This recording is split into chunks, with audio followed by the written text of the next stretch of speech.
الإمام زين العابدين مو إمام معصوم مفترض الطاعة بعد الإمام الحسين؟ ليش ما كان هو عزاء وسلوى؟ ما كانوا. يقول لك إيه صحيح هذا الحكي. والفضل بن الفضل الهاشمي هو نفسه سأل الإمام، وهاي ايش قال له؟ بلي علي بن الحسين زين العابدين إمام وحجة على الخلق بعد آبائه الماضين، بس الإمام زين العابدين لم يلقى رسول الله، ما التقى مع النبي ولا سمع من عنده، كان علمه وراثة عن أبيه عن جده عن النبي.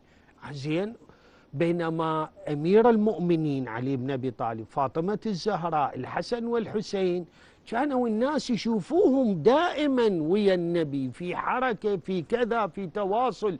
كان النبي يحمل الحسن والحسين على أكتافه ويمشي السوق هاي، فيباوعون ناس مبتسمين، يباوعون شلون شايل أولاده أحفاده كذا هيك شوفوا.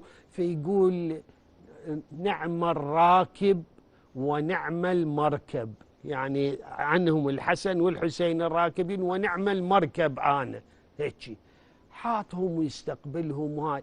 هذه الصورة المرسومة عند الناس في ذول الخمسة أصحاب الكساء المعزة الخاصة، هاي كلها انهدمت وخسروها وراحت بفقد الإمام الحسين.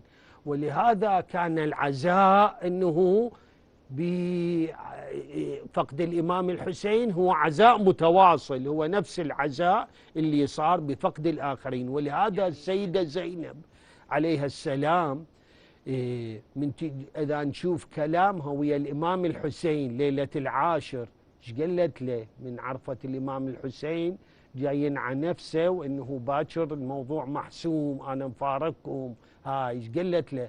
اليوم ماتت أمي فاطمة وعلي أبي وحسن أخي يا خليفة الماضي وثمال الباقي، اليوم يوم الوداع.